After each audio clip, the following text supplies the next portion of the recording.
Welcome to another Early Years Learning Hub podcast. My name is Jackie Ward and I'm the founder and managing director of the Early Years Learning Hub.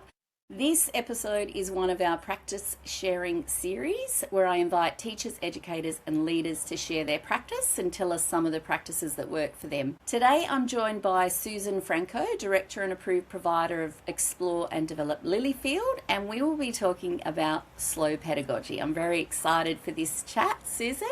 Susan, would you like to tell our listeners a little bit about yourself and your professional journey? Thank you, and it's lovely to be here today with you, Jackie. I am the director and approved provider of Explore and Develop Lilyfield, have been since we opened 15 years ago. We're an independently owned, operated service that caters to 56 children a day. We are part of a franchise network, so what that enables is that each Explore and Develop service has a very active hands-on director that's there every day, supporting and guiding the pedagogy and practice, and being able to create and nurture a community within the local area that supports and reflects the local community. So you won't see anything that's cookie-cutted by our approach at all. It's very bespoke and it's very much focused on delivering high-quality education and care to young children. Awesome, thank you. And that leads us nicely into our first point of topic, because when we were chatting about planning the podcast, something that you said really resonated with me, Susan, about, we make decisions all the time, both as individual educators, but also as, nominated supervisors or leaders or approved providers, about how we utilise people and how we invest money in resources or not and all those sorts of things. So I was interested in a phrase that you spoke of and I loved it, quality first and children first around everything, how you decide things. So, can you tell me a little bit about how those sort of two notions, quality first and children first, really lead your decision making about everything? Because I think it ties nicely into slow pedagogy as well. Yeah. Look, I'm very conscious, and so is all of the educators within our team, to know that really parents are the ones that make the decisions about where their children are going to attend in an early learning setting. So for us, understanding that and certainly understanding the needs of individual children and where that sits has to be adaptive. It can't possibly just, whilst we all as in management will have budgets that we set and we work through, I think what I've really embraced and loved from day one of operating is that we make decisions and have the adaptability and the flexibility to design programs, to overlay staffing in a way that's going to enrich children's lives. So from day one, we've always operated highly trained level of educators across the team. Your regulation might say 50% of your staff need to be diploma or above. We sit at 75%. With diploma and ECT, that's a very conscious and mindful decision, supporting our educators to then also continue their education. So 5 of the diplomas on my team at the moment are currently doing their ECT qualification. So we value highly qualified educators across all of the rooms. So you'll see in the nursery room, in the toddler room, and also in our preschool rooms, early childhood trained teachers that are part of the team. I also have a full-time educational leader that's off the floor. So that person's role is there to support pedagogy and practice. And so routines and rituals, working through adapting how the curriculum looks in the room, how we should overlay the staffing within that room to support children's needs and the changing needs of children. So obviously, the 2 to 3 space can be quite tricky at times. You might also identify that there's some additional support plans that need to be in place for some children as you might be navigating diagnoses, all of those with allied health support. So we've always just decided I want a really strong team. I want it to be layered really well with well-qualified, passionate educators. And then that overlays it in terms of the resources, the adaptability, the programs that we need to put in place. And being individually owned and operated means that I can make those decisions on the fly. I can decide what is right for the community right now and let's get going, rather than putting in a request, maybe waiting 3 months for something to come through, or, an operations manager that needs to be across that decision before you can implement it. So I think the adaptability and the flexibility is really what has allowed us to always have a quality first and a child first approach. If it doesn't feel right, if it feels too hard, then what do we need to make it better? What do we need to support children? And our model allows us to do that, which is a real blessing. And I think the other thing that I've always been very passionate about is learning and lifelong learning. And we all know early learning, early education and care, and the learning and the changes. It's a very dynamic sector. So keeping across training and PD that we need to be in place to better support. When we know better, we do better. So that's kind of a theme that runs, from open to close, 50 weeks of the year at our service. I think you raised some really good points there, Susan, and I think it can be tricky when people think, well, I'm not in charge of the budget, or I don't have any extra money, or all those sorts of things. If you took all of those things out first, so blue sky thinking, what would we do? How would we look at this from a quality lens and a child first lens? What will we do? And then I think once you've decided on what would be the best way to operate, then you can kind of work back and, maybe manipulate the numbers. Because I think ultimately, if you invest in on the ground, high quality, high trained people, then probably a lot of other things kind of fade away, like a lot of services do suffer from low occupancy and all sorts of different things. And I think if you've got that lens and you make decisions around that, I think always ends up to be kind of obviously a good result for children and families, but also for the centre as a whole, because you're not, churning through staff and you're not all that kind of stuff. Absolutely. And I think, early learning spaces, particularly in a long day care arena, can have a high turnover on staff. We're very fortunate that we haven't had that, and it is a sector that is more women work in it than men. So obviously there's going to be the natural ebb and flow that, some of your staff will leave for personal reasons, have families and then come back to work. So you do need the flexibility and adaptability to keep those educators, because they're amazing resources, and have beautiful connections with educators. So figuring out how to build your team and support children is always, an ongoing mission for everybody, but it pays off. And I think when you have educators that are highly qualified and attuned to children's needs, you're then able to have a bit of adaptability and flexibility about the resourcing and how to set rooms up and how to engage children. So it's not always, this isn't working, we just need new resources. It's thinking collaboratively together in terms of how to enrich what we have and work, and then what else do we need to layer into it to have progress and meaningful connections with children. Awesome. I love it. Well, let's get on to our topic at hand, slow pedagogy. I know this is a sort of a hot topic, I guess. Yeah. Something that's sort of talked about. And I always think, when we talk about something and we label it like slow pedagogy, I wonder, does everyone understand what we're talking about there? So I thought let's start off with the idea of really unpacking the term. What do we mean by it? What is the theory and the contemporary understandings around why slow pedagogy is important, kind of thing? Yeah. Look, for us, it's ironic, it could almost be considered a buzz term now that everybody needs to do a slow pedagogy. We like to think about it as finding the rhythm or the natural rhythm that supports everybody in the space. So, and for us, that natural rhythm looks at everything from the transitions in the morning through to, how we orchestrate and move children in and around the rooms and the learnings throughout the day in a way that affords children time for them to think deeply, gives them the flexibility, if they need 5 minutes more or 10 minutes more at us, in a space, then we're resourced and we're able to manage that flow to support that child's learning.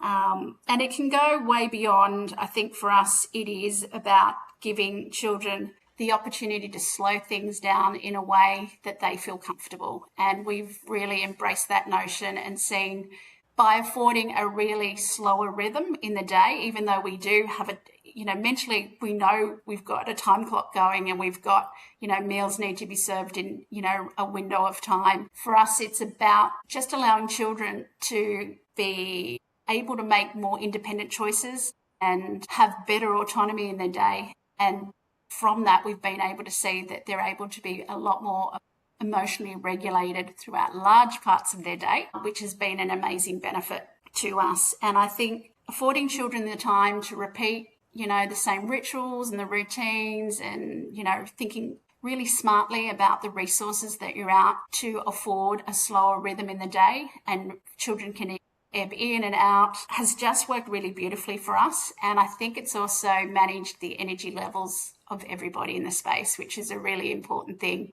We are dealing with little children who, bring all parts of themselves in every day. If they've had a rushed morning and they haven't been able to choose the clothes that they wanted to wear, that can be a really big thing for a little person. And so how do we support that? What do we have in play in the resources?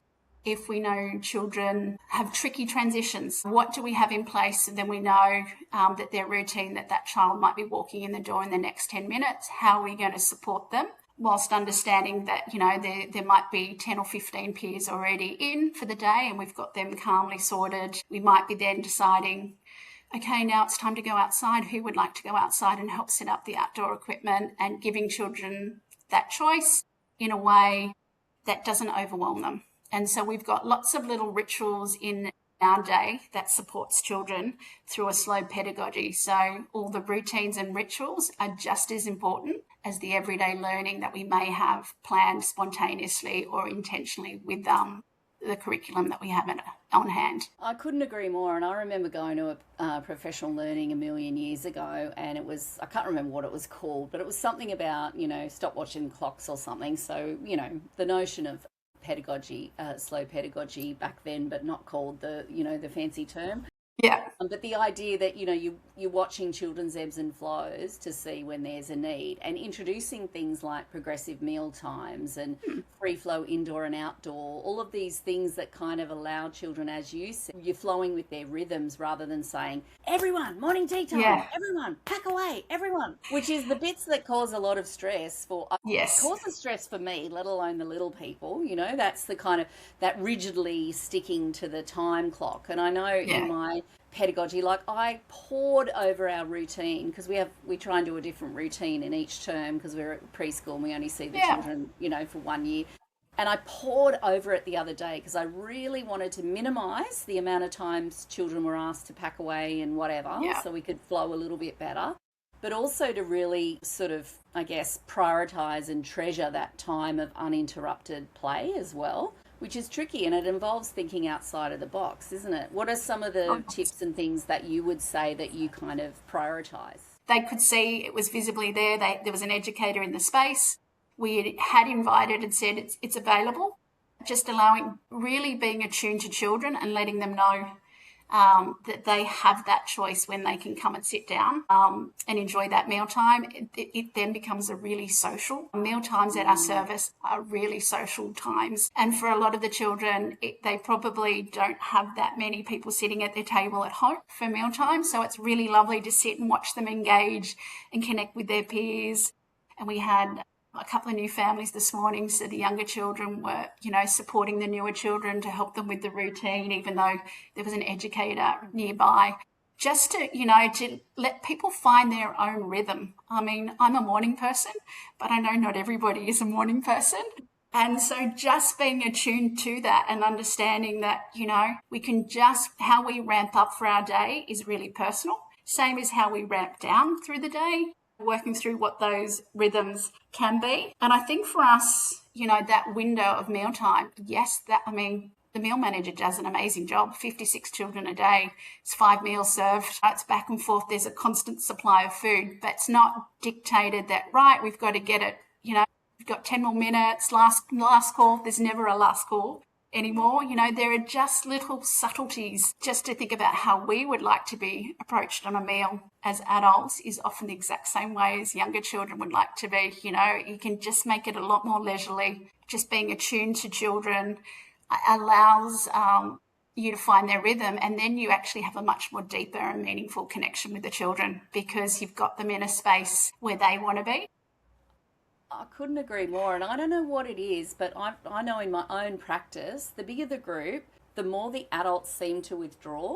And they seem to be busy doing like orchestrating the setting up of tables or serving out meals. It just seems to be more of a big deal. But when it's a small group and the children are coming and going, it feels much more relaxed from the educator point of view as well, doesn't it? Yeah, and look, and if you were sort of looking behind the scenes, I think what I notice, and it's taken us, a few years of fine tuning, and even down to, we get this rhythm in place, and then we find we have to make subtle adaptations throughout the year because children's needs are changing. It's up to, it's us being attuned to them and recognizing that routine doesn't quite work as well as it used to. It's kind of maybe like term 1 is a bit different for you than term 2 and term 3 and term 4.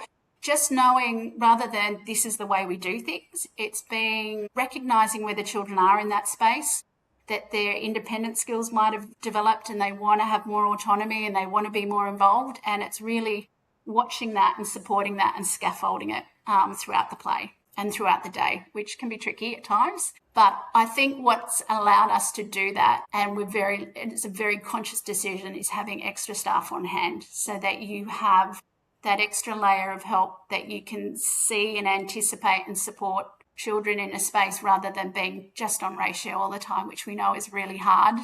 And not everybody has that luxury. Yeah. But that has been a definite conscious decision from day one of operating our service whilst we have regulations that ratios are in play. Our preschool room, for instance, is a 1-to-6 ratio, and we have 4 educators in that space, and it works. I mean, the children are there 9.5 to 10 hours a day mostly.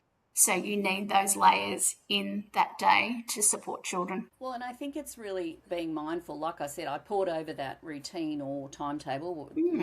That's a school term, but it is actually the timetable of the day, isn't it? We call it a routine. Yeah. But because I think it's such an important thing, and I love the fact that the updated early years learning framework in the learning environments things talks about the temporal environment or element of the environment, which is the way we use time. And I think it's such an important and really the underlying concept of slow pedagogy, isn't it? That is, again, the lens that you look at to say, what is the best use of time in order to afford children the most opportunities for, long periods of uninterrupted play, minimise transitions, and, as you mentioned, giving children agency and choices. So is that something that you would like to elaborate on more? Because I know when we talked earlier, this is like a super awesome benefit of slow pedagogy, isn't it? Yeah, look, we do have, whilst we're actually very flexible and adaptable with our time, we do have a flow of the day. And we have it in all of our rooms, and we also have it visually so that children can go and see where they are in their day. It's down to, we arrive to daycare in the morning. We'll have a play, then a meal time, then we'll have more play, and it might be lunch, and then it might be quiet time, and we do put that in. Not every child sleeps or needs to sleep, but we do have in the middle of the day some quieter activities so that we can regulate and support children to regulate. And in that, we'll do mindfulness and meditation.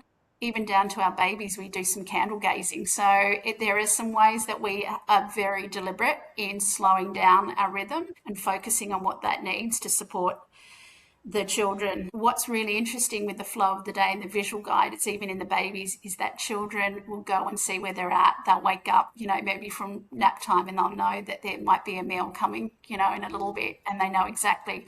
So whilst we do have that flow that we are directing and supporting children through, they have that agency and the autonomy in their day to understand where they are in that day.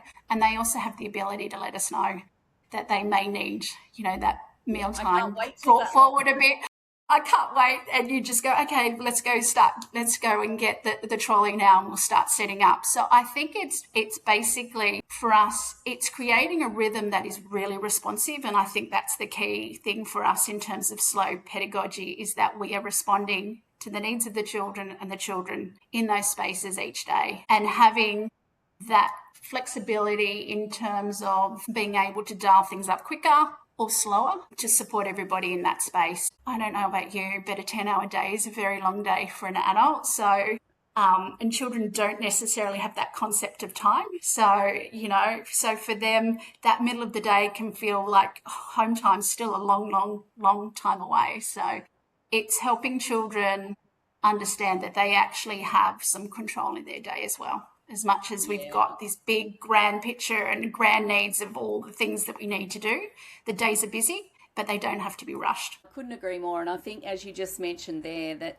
the routine and knowing what comes next is how children tell time, because they can't tell it on the clock yet. They don't know what 3 o'clock is. They don't know what that means. But they know when I do this, this and this, and then, my mum and dad comes or whatever, So it's such an important part of it, isn't it? And I love that. Yeah. Having a visual there as well, because again, that really helps people go, oh, that's right, I've got this many things, and then I can, go home or, Then it's home time. And then they'll point to the house and know that after, late snack, then it's home time, and they know that that is the predictability in their day, even though there is flexibility in terms of the pace and the rhythm of what that is. And I think that's the real gift of a slow pedagogy. I think even probably not technically slow pedagogy, but while we're talking about responsiveness, just even that idea, like myself and the educator that I work with, we often talk about, it's going to be a really hot day today, so maybe we might need to shift things around because we might not be able to go out in the afternoon because it'll be too hot, or it's going to rain in the afternoon or whatever. So that idea that you kind of always, you've got a set idea of what you're doing, but you're shifting to still allow for children to, be outside or whatever. You can adapt. Yeah. You have that adaptability in your day as well. So I think that's really important. And I think for us, what we have noticed is even just, a slower rhythm in the morning when children come in. There's always an educator on the couch reading stories and allowing children to slowly, creep into that story. And it's that understanding, repetition for children is how they learn. It's like and that's a key important. So whilst we keep a very slow and considered pace in our day, we are ultimately trying to build the independent skills and the emotional regulation skills, and having them to become curious learners, so that when they leave us and go off to primary school, that they're very capable, they're attuned to their own needs, and they have an understanding of an ability to articulate their own needs, and that's our real true vision. Educating children's hands, hearts and minds is a real focus for us. So even at a very young age, children are capable. Supporting them, with those independent skills in a natural way that is not trying to hothouse or force them to grow up too quickly, but just to show that they do have, they can serve themselves food. Babies at a toddler age, they're able to grab their shoes. They may not be able to put them on, but they recognize their shoes, and just having a slow rhythm supports them to build up that skill set in the day. Yeah, you've got to allow time for children to do things, don't you? And a couple of points that have really stood out for me that, for me, slow pedagogy connects to the middle theme of, belonging, being and becoming. It's the being bit, isn't it? And that you've mentioned several times that you've got educators available for children, which really connects into that circle of security and attachment theory as well, that you've got someone available for children to have, that sort of go out, explore, come back to me, because there's always an adult there. Definitely something I've noticed in quality services compared to those with lesser quality. I've often visited a lot of services, and I'll sit down and I've got, all of these children, come over to me who don't know me from a bar of soap, and I'm thinking, well, that must be not a common practice in this service, because normally children who have educators available to them, you're like, I'm not sitting on her lap, I don't even know her. So that idea that you've mentioned a few times now, that educators are really available to children, is such an important component of it as well, isn't it? Yeah, I think it is, because the reality is that all children learn differently. It's understanding that they can tap into that extra resource. They may want to do it themselves and may want to really try on their own, and you've got those children that do. But there are, that cohort that need that gentle encouragement, that need that reassurance, or just need to know that you're nearby watching while they're attempting a task. So I think for us, what's often a comment when we do have families come in and do a tour is how quiet and calm it is, and, that's another sign to me of a quality space. A real chaotic noise, I find it quite challenging as an adult. So I could appreciate for even younger children that can be overwhelming. But I think having those extra resources in play, being educators in the space, helps support and scaffold, obviously identify when a learning window may need to be changed or adjusted because children are losing interest, affording them to be able to say, okay, let's move on. What would you like to do next? What have we got? What would we like to do? What's on it's time to go and water the garden out. Who would like to help me? Just having that ability to recognise the engagement or the non-engagement of children in spaces as well, and how to scaffold and support to make their day more meaningful. And I think at the end of the day, I love the concept of becoming, but I also want children to understand that they matter in their day and that they have choice. And that's a real important key requirement for me. Yeah, and being in the moment is important, isn't it? Enjoying that time. So one of the things that I think goes hand in hand with this is that a slow pedagogy enables inclusive practice as well, because if people are there, then, as you said, you're there to support a child that might have challenges with communication or need a little bit of help with fine motor skills or whatever. So any thoughts on how you have found a change or a difference with supporting children with additional needs and including them in the program? Look, we have probably found that's, I think the slow pedagogy and putting it into place was a real requirement for us in terms of recognising that we needed to create a calmer space, a more predictable and routine space. And I think, obviously, we've recognised that some of our children that have individual support plans, they almost need that predictability in their day to help them flourish, and know that predictability could mean an extra educator nearby, just giving them the time. They may need extra time, like with their fine motor, at a table doing an experience than some of their peers, particularly in our preschool room. We have 3, 4 and 5-year-olds in our preschool room, so there is a great difference in terms of skill sets and age appropriate, where they should be sitting, and obviously scaffolding those children. So allowing children extra time to do a task where the 5-year-olds might, be able to do it significantly quicker, helps children understand that they are very capable. So I think that's the one thing for us. The slow pedagogy has also allowed us to look at how we set up the room and anchor the room to allow extended periods of play and what may need to be. So it's not only understanding the educators, understanding the children, but what also resources do we need to overlay to make them engaging for 3, 4 and 5-year-old. Needless to say, there's lots of loose parts and open-ended materials, but that's a very conscious, again, decision in terms of how we are overlaying the classroom. And what's always beautiful, when we see children, because we are lucky enough that in the preschool room they'll come back for 2 years, that you see how they interact with those materials very differently as 4-year-olds to 5-year-olds. So, and what you need to be put in place. So it's lovely to watch that engagement and that planning. But I think it's also being top of mind, making sure that every child has the ability to access and enter into the play, which is what a slower pedagogy has afforded us.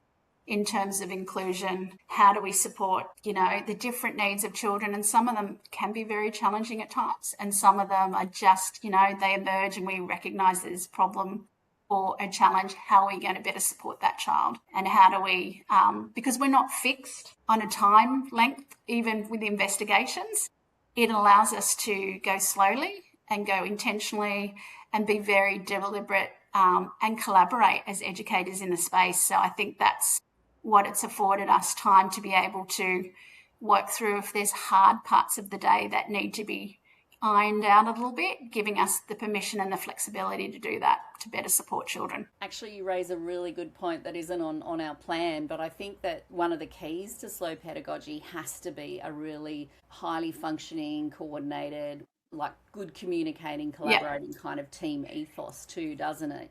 Absolutely. The permission to spend the time needed to, like one of the things that really horrifies me is when, babies have got, 4 babies with bottles propped up on pillows and things. That's an important part of a baby's day. Could we just pick them up and give them a bottle? And somebody else could maybe give the other bottle or wait till the other, give them a cuddle. You give them, how would you, yeah, absolutely. So yeah, it is a key part. Yeah. It's definitely something that I think, if you're not there with your team to be able to think about enabling this kind of what did you say? Responsive meals. Responsive. and having educators, like it does take a lot of behind the scenes work, doesn't it? With decision making, talking, communicating, critically reflecting, all of that kind of stuff. And even down to the nuances of understanding the children. Like we have a little one and he's a very slow eater. So, there's no point expecting him to be at the last group, because it's going to take him 30-40 minutes to eat his lunch. And he enjoys being social with everybody. So he's at the table in the first group. We all have 2, 3, sometimes even 4 different, lunchtime rotations, and that child is still there. And it's fine. And nobody's getting upset that hurry up. There's no hurry ups. There's just enjoy your meal. Often ask for 2 to 3 helpings, and that's perfectly fine. So it's nice to see that we can support his preference for a mealtime, as simple as it is in the middle of the day, without, with collaborating and understanding as a group. We can ebb and flow children in, we can make it work, and everybody is calm about it. It's just part of the day. There's no eye rolling, hurry up. There's none of that. And I think it's just empowering for everybody. It makes educators, be happy around children because they know they're not in a rush. It makes children, like I said, mealtime is such a social time for these young children in terms of sharing their ideas, talking. Even we've found by taking the pressure out of mealtime, our fussy eaters are no longer fussy because they've seen it as a celebration and a coming together. And we just afford children that, and it works beautifully. That's great. That's awesome. And we talked a little bit before we started recording about how, your team and yourself have gone back on a little critical reflection journey and looking back into floor books and things like that. And I mentioned the idea of, I think a key factor of slow pedagogy is also doing things with children. So floor books is a good example of documenting learning with children as opposed to at a separate time. But even things like getting ready, preparing for meal times, children love to help with that kind of stuff. Yes. We don't need to do it all as adults. Let's get the children involved in setting up beds and all that kind of stuff. I think probably, look, I think the reality of modern day parenting is that parents, both for our service in particular, both parents are working. They're very routine. I could almost map out by the minute which parents are going to come through the door, on their schedule. And so often I think children are not afforded time at home because the parents have to come to work or they've got, they need to be at somewhere. And so often when we comment and share with them, that they're amazing helpers along the way in terms of the mealtime and the rituals and, helping to come get the trolleys and helping to set up all of those things that we just think are just normal parts of our day. A lot of my parents are really surprised that their children are even capable of doing it. But I think they know inherently their children are capable. They just don't have the luxury of time that we have in our day. So for me, that's a really important requirement. Building up their independent skills and their capability skills helps show them that they contribute to their community, that they're important and they're valued in their community. And that's the mattering and the becoming and belonging elements that really sit beautifully together in a slow pedagogy, that all children are capable. It doesn't matter, and they will learn on their own time in their own rhythms. And it's up to us to understand that unique rhythm of each child. Yeah, and make a happier place for everyone, I think. Yeah. Like you want them to be, you want them to be really happy that their parents have come and collected them at the end of the day, but often they don't want to leave because they've had such an amazing time. That they've been able to do things at their own pace that they've really valued, and that they can go back and they can revisit that learning. The floor books will be a wonderful journey for us in terms of revisiting and extending and going back and collaborating with the children. We do excursions beyond the gate, and one of the key things is, slow, leisurely pace around our local community so that children can actually have a sense of belonging in their community and they can understand the local waterways. We're really gifted that we are near the waterways, the bushland, even though we are urban density.